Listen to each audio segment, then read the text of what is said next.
بسم اللہ الرحمن الرحیم. خواتین و حضرات، بڑا اہم دن آج. ہمارے بڑے قریبی ساتھی عثمان ڈار صاحب کا انٹرویو آیا ایک اینکر صاحب کے گھر پہ نجی ٹی وی چینل کے. بڑا انٹرسٹنگ. کچھ سوالات ضرور اٹھتے ہیں. میں آپ کے ذہنوں میں ایک چیز ڈالنا چاہتا ہوں. 5 مہینوں سے عثمان ڈار صاحب ہمارے ساتھ دن رات ادھر ادھر بات چیت کرنی، میٹنگز میں، مختلف جگہوں میں. کبھی انہوں نے عمران خان صاحب کے بارے میں کوئی بات نہیں کی، کبھی کسی قسم کا تذکرہ نہیں کیا جو آج وہ بات چیت ہو رہی تھی. آج جو سلسلہ چل رہا تھا وہاں پہ عثمان ڈار صاحب، جن کو میں ذاتی طور پہ ایک بہت نہایت ہی میں سمجھتا ہوں کہ وہ ایماندار شخص بھی ہیں، بہادر شخص بھی ہیں، ڈٹ کے مقابلہ کرنے والے شخص ہیں. آج ان کی زبان اور ان کے الفاظ اور ان کی باڈی لینگویج ایک دوسرے کے ساتھ بالکل کوئی کوارڈینیشن نہیں تھی.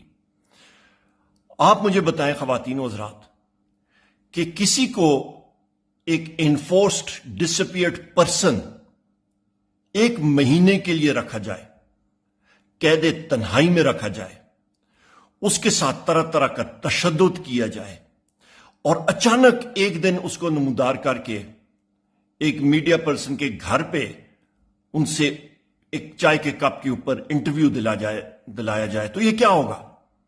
یہ تو جس طرح پنجاب پولیس انکاؤنٹر کرتی ہے تو یہ تو سٹیجڈ انکاؤنٹر تھا، اس کا صاف ظاہر نظر آ رہا تھا.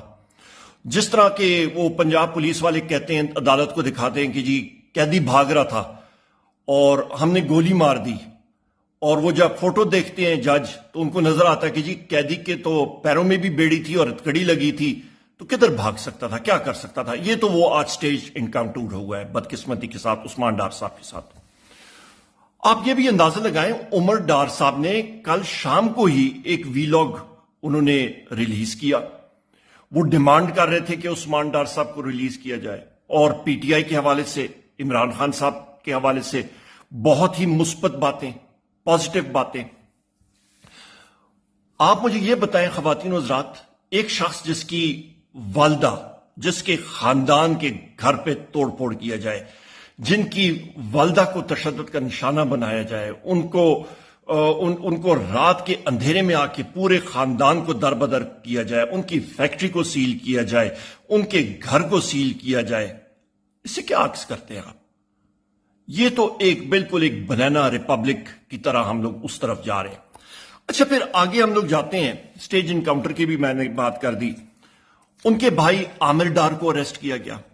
اس کے بعد آپ یہ دیکھیں کہ یہ ایک پورا بھونڈا طریقہ تھا کہ عمران خان صاحب کے خلاف ایک پورا نیریٹو بنایا جائے. وہ بھی دم توڑ گیا. ساری کی ساری چیزیں پوری دنیا کو، آج کل سوشل میڈیا کا دور ہے، یہ پرانا وہ دور نہیں ہے جس وقت صرف ایک مساوات اخبار ہوتی تھی یا کوئی اور پاکستان ٹائمز اخبار ہوتی تھی اور بس اس پہ جو بات آ گئی سو آ گئی. نہیں، آج کل سوشل میڈیا کا دور ہے، اسی وقت جو ہے وہ ری ایکشن آ جاتا ہے. خواتین و حضرات، میں آپ سے یہ بھی پوچھنا چاہتا ہوں آپ کے توسط سے کہ، اور اس سوشل میڈیا کے توسط سے یہ بات جب اب آگے جائے گی، ہمارے 3 اور ساتھی ہیں زیر حراست، وہ بھی انفورسڈ ڈسپیئرڈ پرسنز میں ہیں. اس پہ میرا بھائی فرق حبیب صاحب ہیں، اس کے ساتھ ساتھ صداقت عباسی صاحب ہیں، اس کے ساتھ ساتھ ہمارے بزرگ ہیں، پرانے پارلیمنٹیرین ہیں، شیخ رشید صاحب ہیں. کیا اسی طرح کے مختلف میڈیا چینل یا اینکر پرسنز کے گھر پہ ان کے اسی طرح کے انٹرویو ہمیں سننے کو ملیں گے؟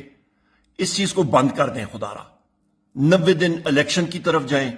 جس طرح کے عثمان ڈار صاحب نے اپنے اس سٹیج انکاؤنٹر میں واضح طور پہ ایک بات کی کہ ووٹ عمران خان صاحب کا ہے. سیالکوٹ میں چاہے وہ لڑیں نہ لڑیں، وہ بات کی باتیں ہیں، اور انہوں نے صاف ظاہر کر دیا ووٹ بینک عمران خان صاحب کا ہے. خواتین و حضرات، ایک بات یاد رکھیے گا، ووٹ میرے رب کے حکم کے ساتھ انشاءاللہ تعالی پاکستان تحریک انصاف اور عمران خان صاحب کا ہے، اور اگلے وزیر اعظم پاکستان جو مرضی کوئی کرے، جب رب کا حکم ہوتا ہے رب کا حکم ہوگا انشاءاللہ وزیر اعظم عمران خان۔ بہت شکریہ، اللہ تعالیٰ آپ سب کو اپنے حفظ و امان میں رکھے۔ پاکستان زندہ باد۔